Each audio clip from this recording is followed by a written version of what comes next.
Hello, and welcome to Two Chicks, One Show, where we recap, review, and discuss one currently airing show, an episode a week as it airs. My name is Tricia Ennis. She is Lady Kait Calabro. Woo! We are your Return! Two Chicks. And this week, we are finally getting back to the show that started it all for us. We are 50 episodes in. This is 51, and we are back talking about Outlander, Season 2, Episode 1, Through a Glass Darkly. Yeah, Droughtlander is officially over again because we had a long Droughtlander between Volume 1 and Volume 2. And I think it's everything all of our fans, all of Outlander fans have wanted. The episode opens with a big dramatic reveal that Claire has touched the rocks and traveled back to 1948 Scotland in her complete Scottish 1500s outfit. 1500s, whatever. 1700s. 1700s. 15. Oh god, never mind. I'll talk about that later. Anyway, and she is now walking down a street. She runs into a car and she is taken to a hospital because they think she's gone crazy, where in walks Frank to take his wife home. She has returned to him. And they go back to the Reverend's house, where Claire tries to read as many books as possible about what happened during the uprising to find out what happened to her beloved Jamie. She kind of doesn't care at all about Frank.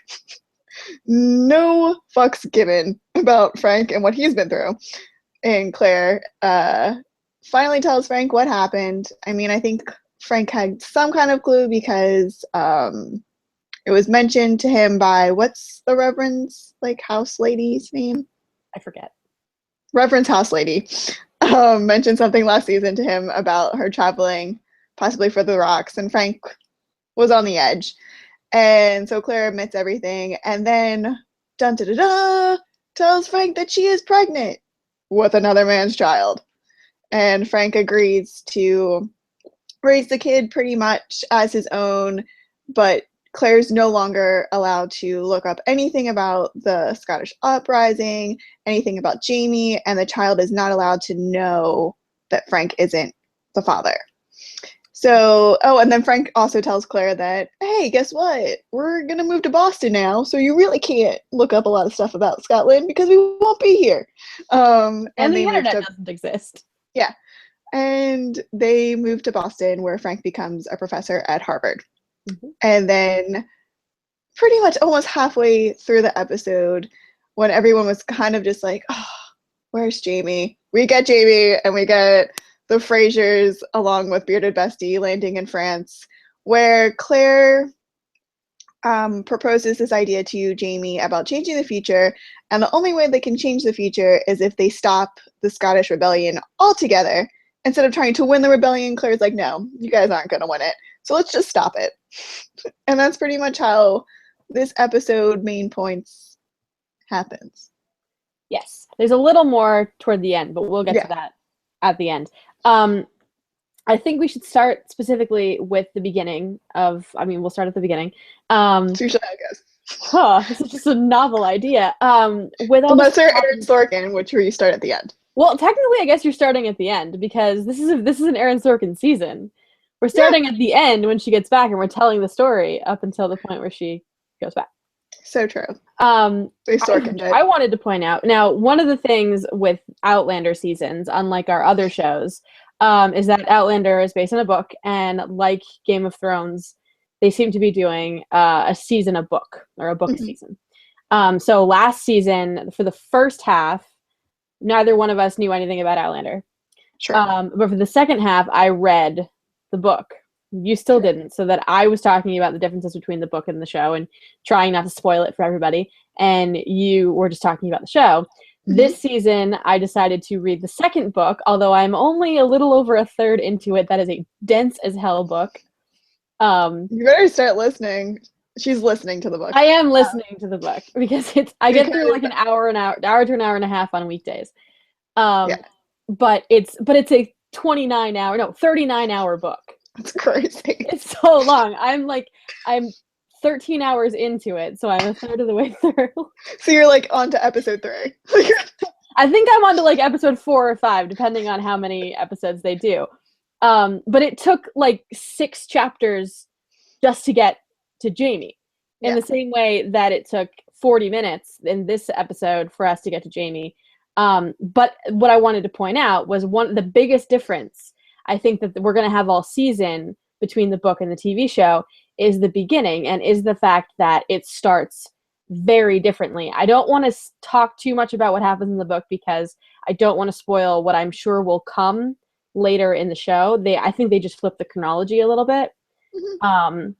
But we start with Claire showing up in Inverness, pregnant with Jamie's kid, and seeing Frank, and we really get to see how Frank reacts, which you don't really get to see in the book. You sort of hear about it from Claire, and you see some things just in passing about Frank's reaction and what happened, but you don't really get the same amount of involvement. Like, Frank doesn't play as heavily in the book as he does in this episode, and I thought that was really interesting. I think what's such a pro to the show that happened about, when they came back for the second half of season 1 was that they decided not to just have it be told from Claire's perspective, which is what the books are told. So now I think because they made that decision in the visual storytelling of this series, that we do get to see what Jamie is thinking, and we do get to see what Frank is thinking. And I think that's a good thing, because I think if it's just being told by Claire, and I think maybe, I don't know because I haven't read the books, but I could understand where Claire might come off a little bit more cold in the books than she does in the show. Because I feel like she's very, set in her ways. Yes and no. I don't know. In this case, in the case of the way that Frank reacts to everything going on with her being back in the future, it actually was nice to see him dealing with it. Yeah. Because you don't get that in the book. You just get her reflecting on it and talking about what happened a little bit. So this is also a Claire that has had time to think about it and to really respect Frank's choice and to understand it from his perspective. Whereas this Claire in the show is just back. She's experienced this horrible, traumatic thing. Everything she's known for the last few years of life that she wanted to lead, that she chose to lead instead of the one that she was leading before, that it's all gone now. So you get this traumatized, really upset, angry Claire in the show that you do not see in the book. On top of it, she is also pregnant. She's dealing with, and she's left the father of her child behind. She'll never, in her mind, she's never going to see him again. Right, so, and she doesn't really know what happened to him because she, presumably from what she was saying, she left probably, we don't know if it's right before the Battle of Culloden or if it's at some point before the Battle of Culloden. But it's at some point before, so she doesn't know what happened at Culloden. And that's one of the first things that happen is she sees, the first person she sees in 1949, 48 or 49, is a guy who she asks, who won the Battle of Culloden? I have to know. Something I was thinking about it, and if someone ran into me on the street and just asked me who won this very specific battle, I'd probably be like, what the fuck? I have no idea. This is true, and I was thinking the same thing when she was yelling it, but then I thought about it, and she is in the place pretty much where Culloden happened. Yeah. It happened a day's ride or a couple hours from where they are. A day's ride. And it was a really important battle for Scotland. Yeah. I mean, I guess it's because it did end the whole entire clans in the Highlands and change that. I guess you would know, but it seems like one of those things that you should know. When did World War II end? Or something along those lines. Whatever. A little mucky. Things get mucked up. So, but anyway, so I like that we really got to see Frank's perspective, and it was interesting to see Frank because we hadn't seen him since episode 7 or something of last season. So, Frank, we saw BJ. Well, we saw the actor because we'd seen Blackjack, but he had been Blackjack for so long that in the same way that Claire freaks out when she sees him. Yeah, that was awful. Because the audience is also thinking, in our heads, he is Blackjack Randall, he's not Frank. So you had to reacquaint yourself with the character the same way that Claire did. Mm-hmm. Although from a less visceral perspective, because, he didn't hurt us. Yeah, I mean, I guess we should talk about all that Frank drama that kind of happens. Yes, we should. There's I quite a lot mean, of Frank drama. I know I started off feeling bad for Frank, and then I started not feeling No, bad I for just kept Frank. feeling bad for Frank, but I love Frank. I I meant mean, to bring my Funko Pop in here if Frank can hold it up. I mean, should I get my popsicle No, sticks? no, you're fine. I kept them. Um,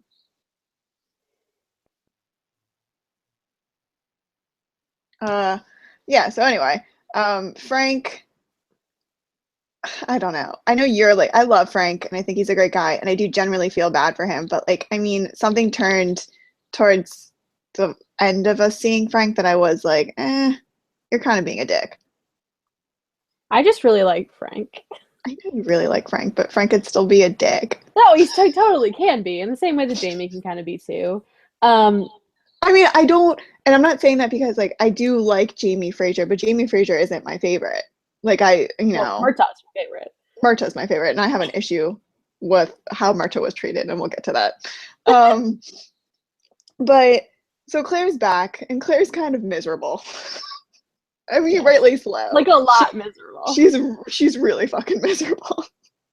And I mean, I guess we'll find out like the circumstance of how she traveled through, like if she was forced to, if Jamie like pushed her hands onto the rocks, because clearly she did not want to go back. Clearly. Frank comes in and he meets her at the hospital and he's like super excited. He's elated. And then as soon as like she even sees him, she like flinches from him because she's just seeing images of Blackjack. And clearly she's been through something. And she's very distant. She's obsessed with this, Scottish history. And Frank is kind of repressing it a little bit because the Reverend questions him and he's just like, well, I don't really know. She hasn't said anything. And finally, I guess Claire tells Reverend's house lady, because I don't know what her name is. We don't name like anyone else on this show. So. I know. But I mean, Reverend's house lady is just such an awful, like... I'm going to find out her name for you, just so you don't have to deal with that.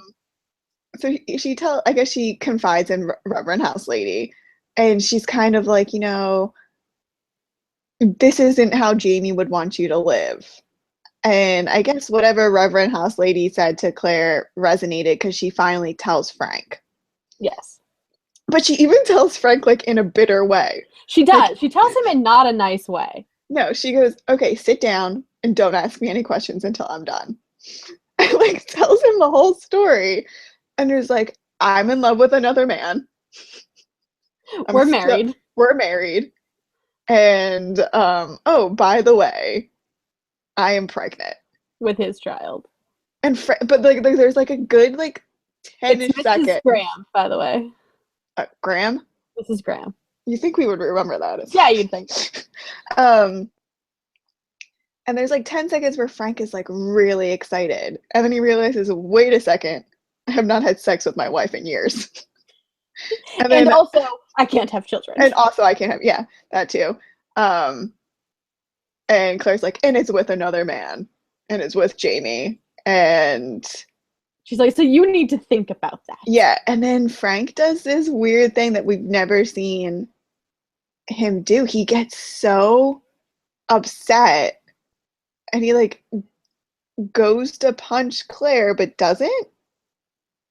And then just like kind of. Well, I think that honestly is a really good highlight of the difference between Frank and Blackjack, and in some ways between Frank and Jamie, where Frank would never, ever, ever actually hit her. I don't think Jamie would hit her. He did it because he felt like he needed to. He won't anymore because he promised he'll never do it again. Well, yeah, but Frank takes himself away from the situation and then goes into the poor Reverend's shed and just breaks a bunch of shit. Like, this man has opened his house to you.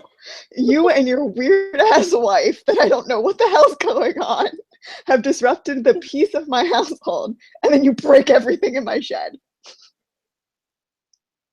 Yep. Okay.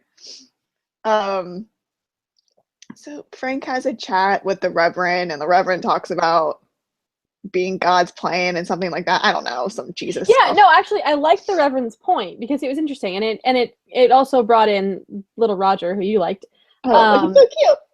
Cute kid. You know, Frank is really upset, and he's like, you know, she's pregnant with another man's child, and actually, he says something like another man fucked my wife or something like that. But that's when Roger walks in, and the Reverend says, you know, tells him to go do something, and he says, "Okay, Father," not saying like Reverend, because that would be Reverend, not Father. It's distinct difference if you are Catholic. And goes away, and the Reverend says, you know, I'm not the boy's father. He knows I'm not his father, but he treats me as though I am. And Frank is like, if you are going to relate that back to this situation with my wife, and he says, you know, all I wanted to say was that a fatherless child has come into the life of a man who cannot have children. And that, in my opinion, is God's plan. Like, so he also makes like a funny joke where like he does. Frank is like, Claire isn't the Virgin Mary, and I'm not Joseph. So he does. That it's not God's child; it's another man's child. You know, it's not the same as being Joseph. Although, let's be honest, historically speaking, Mary was no virgin. But but no, but I think the Reverend makes like a really good point that, you know, this child is not going to have a father. You care about your wife, who is the child's mother. I think you can find it in your heart to care about the child. Yeah. To be a father to a child who won't have one. And while I kind of got annoyed at Frank's like request, not so much request, but his stipulations for being with her still were that they would raise the child as their own, and the child would not know that Frank was not its father. And that she doesn't look for Jamie anymore. I was kind of annoyed, but at the same, because I was like, but she has problems. She needs to work them out. This child needs to know who their parents are.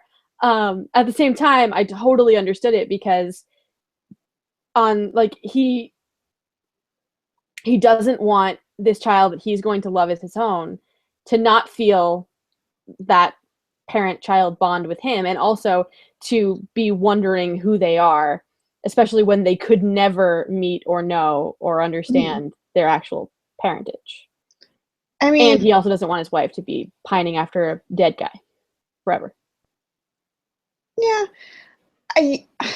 This is where I think I had problem with Frank, was when he started his his demands, or whatever you want to freaking call it. I can understand the not telling the child. I get that. I mean, even if you told the child the father is dead, it's not like, you know, anything can come. I completely understand that aspect of it. But when he kind of demands that Claire just gives up finding out what happened to Jamie, is when I was just like, that, I mean, Jamie, once he found out about Frank, took Claire back to the rocks. Like, that's, and it's kind of like Frank is being like, well, if you're here, then you're fully here, and you can't. And I think the one scene that, or sequence, that bothered me was when Claire goes to take off her wedding ring from Jamie, and she can't take it off. It physically won't come off her finger. And Frank says something like, oh, well, when you're ready, it can come off. And I was just like, asshole, she was wearing your ring, your wedding band, the whole entire time, and Jamie never asked her to take it off. And she's literally just traveled back like 2 days ago, and you're already being like, oh, you should probably take off that ring from the other man. That's where I was just like, it just didn't rub me the right way. And the other part that bothered me in the kind of same sequence was when he burns her clothes. Whereas like 10 minutes earlier, we found out that those clothes were worth a fucking fortune. Why don't you just why did you have to be such a dick and burn them? I think the clothes burning thing falls in line with why they moved to Boston. The idea that he's also lived with this for 3 years. This idea that his wife left him for another man, and now she's back and she's crazy. And, you know, this is the 40s. It's a huge stigma to be basically nuts. I mean, it's still kind of a stigma to be basically nuts. But, you know, so he's lived with this for years, this sort of humiliation, and now that she's back, there's more talk, and I think he wants to simplify their life as much as possible. So moving to Boston where they're not that couple, where she's not that woman anymore. Because he had to live with that sort of humiliation for so long. So I understand Frank, and I understand your perspective on Frank, and this whole interaction. And I agree that Jamie definitely handled the other man situation better than he did. But two things. One, I don't know if comparing Jamie and Frank is really productive in any way, because they are two different people and they handle things differently. And I think comparing them, you're obviously supposed to want to choose Jamie the same way that she did. Like, Jamie's supposed to be the hero of the story. Like, I don't know. Like, I said that even in season 1, I probably would have chose Frank. I probably would have chosen Frank too.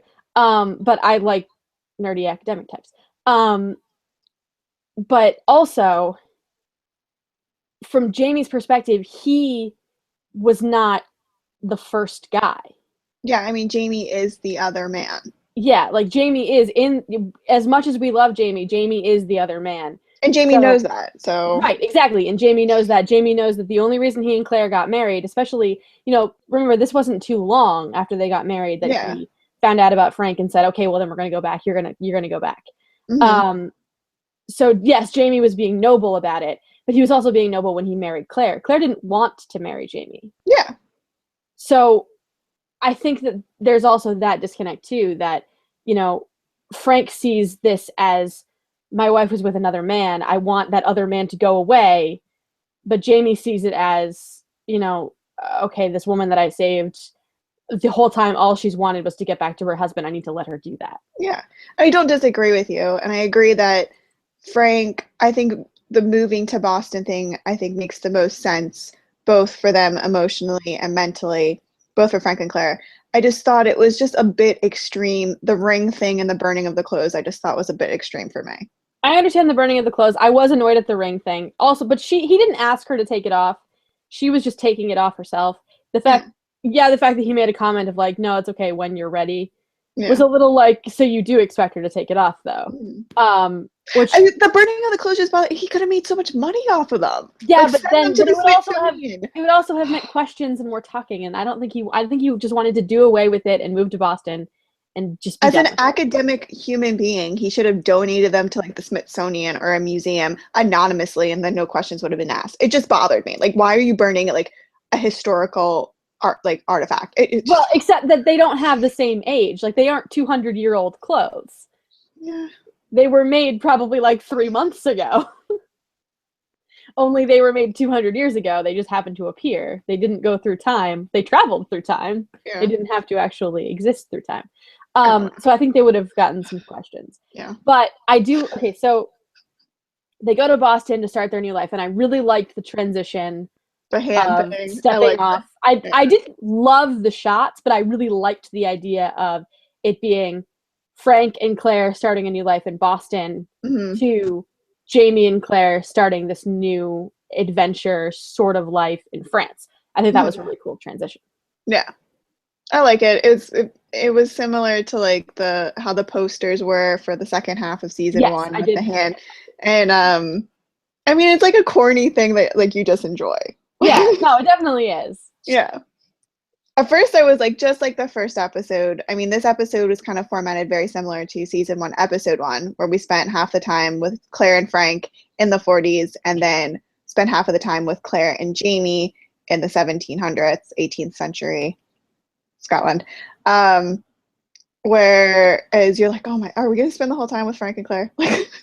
And then all of a sudden, nope, we got some ginger in there, so we're fine. A little bit of ginger. Yeah. And a little bit of Murtaugh.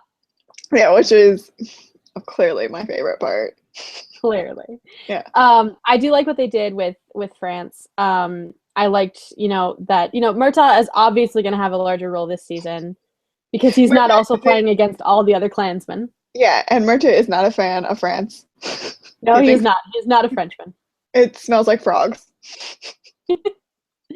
So I liked the France stuff. We, as you said in our little recap at the beginning, they come to France and Claire says, the only way that we can guarantee, and she's doing this fully for selfish reasons. Like, she's given up the idea of Frank even existing in the future. Frank is like, who? Right. The second she decided to try to kill Blackjack Randall, she was like, fuck my other husband. I don't care if he's ever born. I'm here now. I'm saving this husband. Which is fun. Like, wouldn't it, I know it wasn't going to happen, but like, wouldn't it have been funny if like she traveled back and Frank didn't exist because she killed BJ? Paradox. There'd be so many paradoxes. But I guess she wouldn't have known that he was going to die because she knew the date he was going to die. Yes, she knows the date he dies. Like, she knows the date that he's supposed to die. But that date was not the date that he got trampled by the cows. Oh. Okay, so there is a paradox. Yes, there's already a paradox. Okay. Like, he was not married, he did not have a child. Oh, so there is something along the lines that got effed up. We'll find out some more about that in future episodes. But anyway, so she says to Jamie, like, the only way to guarantee that you survive. Yeah, so complete selfish. Survive. It's totally selfish. Yeah. That all these people in your family survive is to stop the uprising. And Jamie says, well, can't we, manipulate things so that the uprising succeeds? And she's like, I don't know enough about the uprising to do that. I just know that you guys are going to lose. Yeah, so she's like, I just know that you lose and everybody gets slaughtered, so we should stop that battle. Yeah, and I mean, I think the only true reason, besides the fact that she does love Jamie, that she's so invested now in changing the future or changing history or whatever, however you want to say it, is because she is now pregnant with Jamie's child.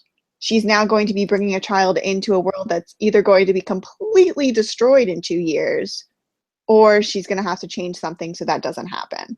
Right, exactly. And she has no idea what could happen to her or her child if Jamie falls at Culloden. Yeah. So she's doing this for very selfish reasons, but we're on her side. So Jamie's like, okay, we're going to do that. How do we do that? And I just this is my only, Jamie is such a chill dude that he's just like, sure, I've been just working. Like, I guess he hasn't technically been working for the rebellion, because even with the whole Dougal thing, he wasn't totally into it when he would show his scars. But I feel like eventually he would have gone into the rebellion kind of stuff if he didn't meet Claire and Dougal wasn't such a weirdo. To be like, you know what? Yeah, everything that all my friends and clan members have been working for all this year, let's just not do it anymore. Well, just to put the whole rebellion thing that is such a strong, loyal movement within the Highlands and the Scottish clans, for Jamie just to be like, okay, yeah, let's stop doing it. Yeah, but on the one hand, I agree with you. But on the other hand, like you said, he wasn't really into it. Jamie doesn't really care about politics. He doesn't really care who the freaking king is, as long as the English go away and leave him alone. Yeah, but they're not going to do that unless, the rebellion. He could. I mean, he was relatively safe at Lollybrook. He could probably go back to Lollybrook and be fine. For a decent, as long as he keeps his head down. Like, his problem is that he doesn't keep his head down. Yeah. He gets involved in stuff, and he just gets in trouble. Yeah. And so if he just went back and kept his head down, he'd probably be fine. At this point, probably not, because he sort of screwed some stuff up at the end there. But he could have been. So I don't think he really cares that much about the rebellion. I think he cares that Claire says, we need to stop it because literally everyone you love dies. Yeah. I think that makes some sense to him, and I think that's one of the reasons why he wants to do it. And he also wants to do it because Claire wants him to do it, and he cares about Claire, and he'll do what she says. God, yeah. They're so annoyingly perfect. They are so annoyingly perfect. Stop it. In the books, too, it's really obnoxious. Stop it right now. Even when they do, Claire, of course, clears herself into something, and yes, and she's gonna clear herself into a lot of stuff, and that actually comes up in the books, how annoying it is that everywhere they turn, Claire screws it up. Claire just messes up. So she comes up with this brilliant plan of manipulating Jamie's cousin, who's in charge of the ports or something. No, he runs a vineyard and a winery, so he has a wine business, and they're gonna go to him because he's also a prominent Jacobite who knows the Bonnie Prince Charlie, who can get them sort of into that circle so that they can try to manipulate events so that they happen differently. They managed to do all of this. Yeah. they manage to get into his cousin Jared Jared gives him the wine business to run for a period of time and says that I will introduce you to everybody that you need to know. Plus, as part of being in charge of this business, of running the business in Paris, means he's going to get to go to court. Yeah. And I mean, it also should be, the cousin was like, you were never interested in politics before, and now why all of a sudden are you interested in politics? So, That's fake. Yeah. So they get what they want. Everything is going swimmingly. It takes a walk. Yeah.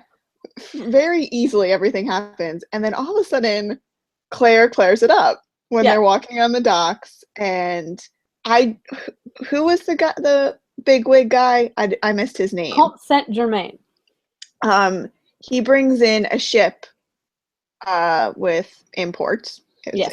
He is essentially Jared's biggest rival business-wise. Yeah. And he already doesn't like them. Yeah.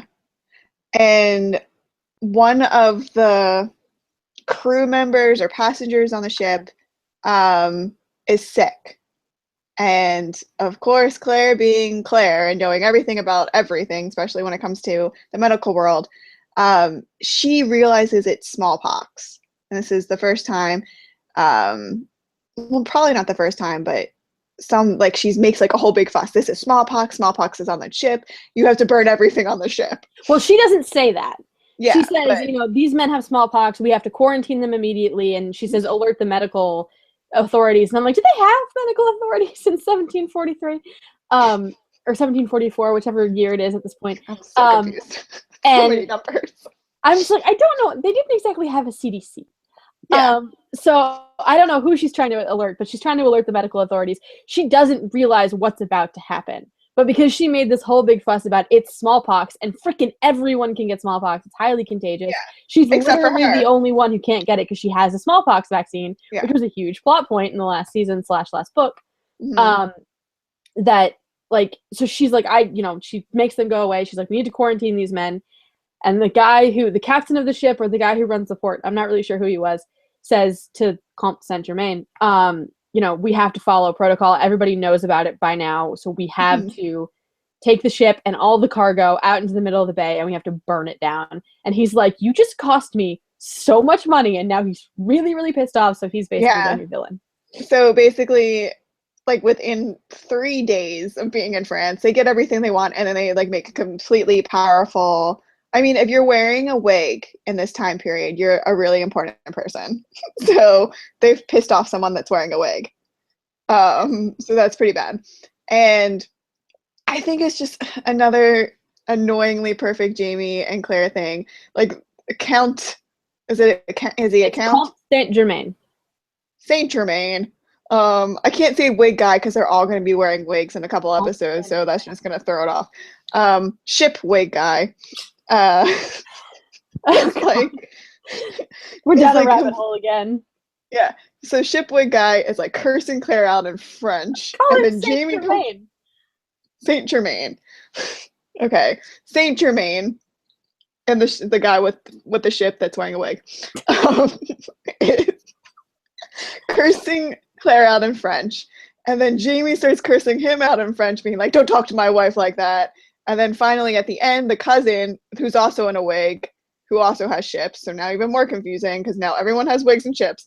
Cousin wig ship is like, that's Lord and Lady. And they're like, oh, so he's like, damn it. Yeah, damn it. Now you are nobility, but you're also rascals. Well, he says they hand out titles in England like pearls before swine. Yeah, and that's when Jared steps in and is like, dude. And it's my cousin. They're Lord and Lady, and they're my cousins. And I feel like Jamie should have been like, I'm not British, I'm Scottish, or something like that. But I was waiting for that moment, and it didn't happen. If Myrto was there, it totally would have happened. But I mean, Myrto was not there. No. Do you want to know my Myrta issue?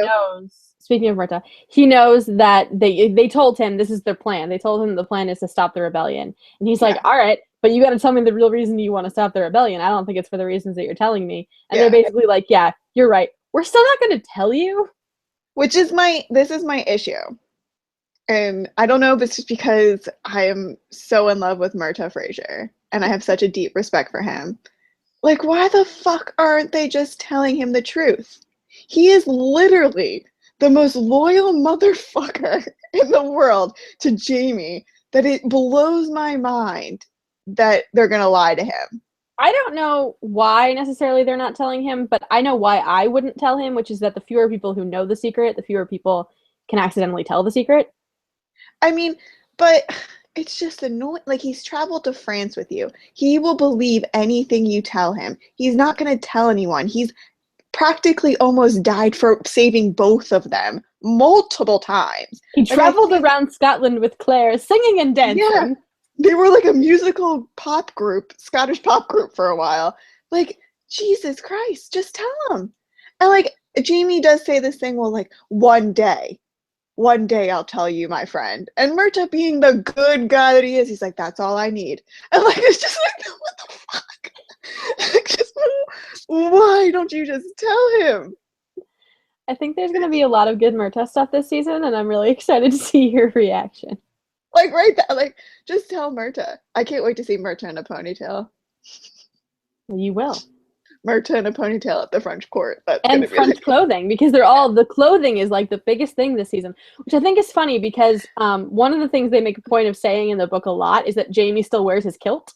Yeah, but I think in the show, yeah, I know, and from what we've seen from promos, that Jamie does wear the proper French clothing.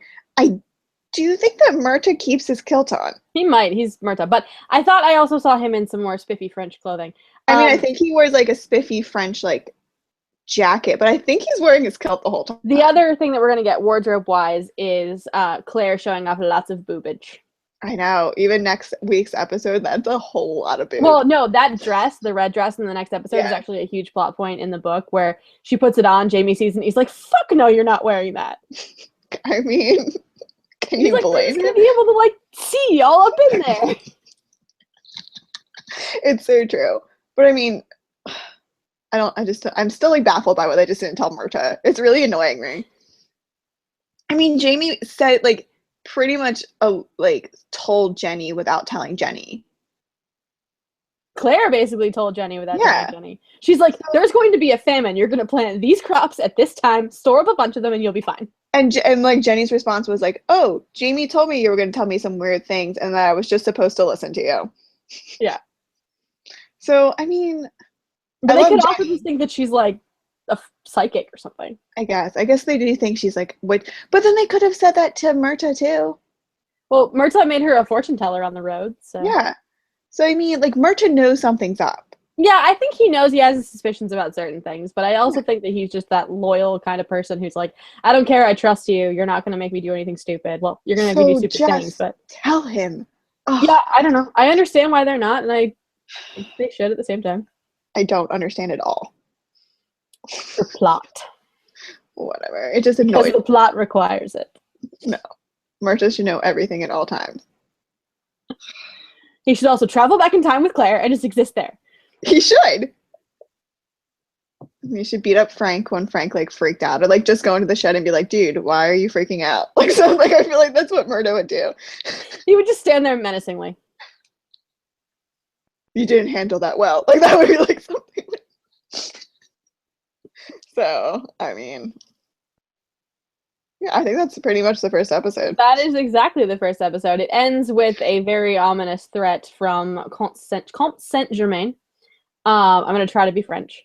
Good luck. A menacing threat where he's like, I'm going to get you. Look at me with my wig.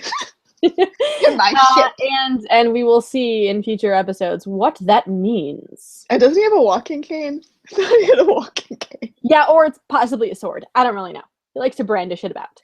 With like a big ruby on the top. Of course.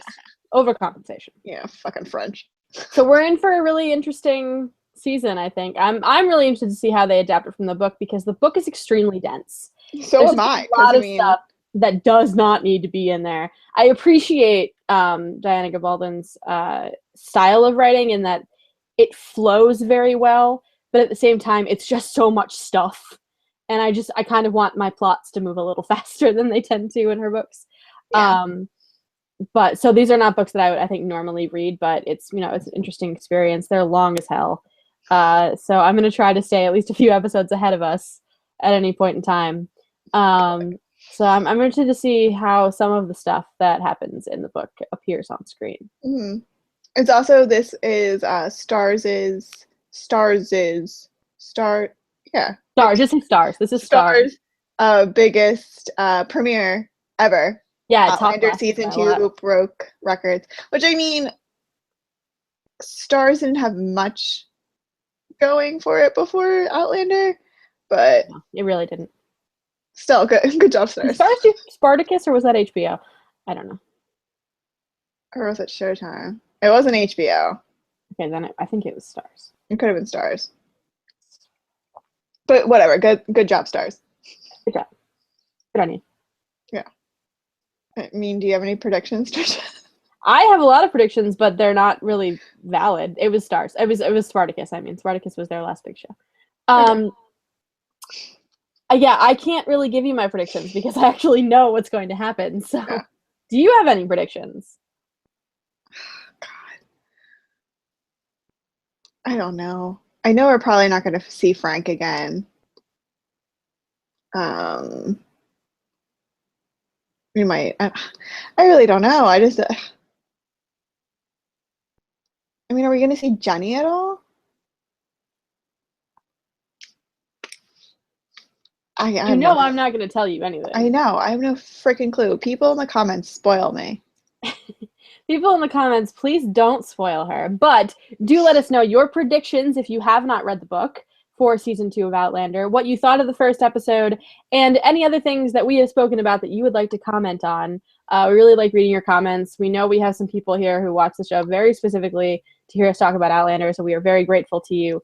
Hello to all of you. Thank you for watching. And stick around because we are going to be talking about episode 2 next week. And they go to the French court with a bunch of wicked people. And Jamie wears a ponytail. And Claire's boobs are all over the place. I just really need to point that out. It's going to be a big plot point. But it's a beautiful dress. It is a beautiful dress. I wouldn't ever wear it because I'm just not that confident. There's no way in hell I would wear that outfit. I'm just not that confident. But I mean, she looks great. But she looks great. So, and she's going to have a lot of other, I mean, the wardrobe is going to be a big thing and we're probably going to end up talking about it, even though you and I don't have anything to talk about when it comes to wardrobe. Yeah. Like, if you could see what we're probably wearing right now, you'd be like, well. I am wearing a collegiate Quidditch t-shirt. I'm wearing a Game of Thrones shirt. And sweatpants. I'm wearing jeans. So, but at least I'm wearing pants. I have sweatpants. I have pants on. I know. I'm just saying, episodes. Be a very different show. We start talking about that kind of stuff. All right. So that is it for us for this first episode of Outlander, Through a Glass of Darkly. Leave us your comments. Let us know what you thought. Visit us at allgeek2me.net. At allgeek2me.net is us on Twitter. I'm at Tricia Ennis. She is at Kait Calabro. #2chicks1show. Feel free to tell us what you thought about the episode. This episode, our episode, and also the one on Stars. Or don't tell us anything. I mean, just tell us anything. Confess to us your secrets. Yeah. Unlike Claire and Jamie Tamerta. We will see you next time on 261 Show. See ya. Bye.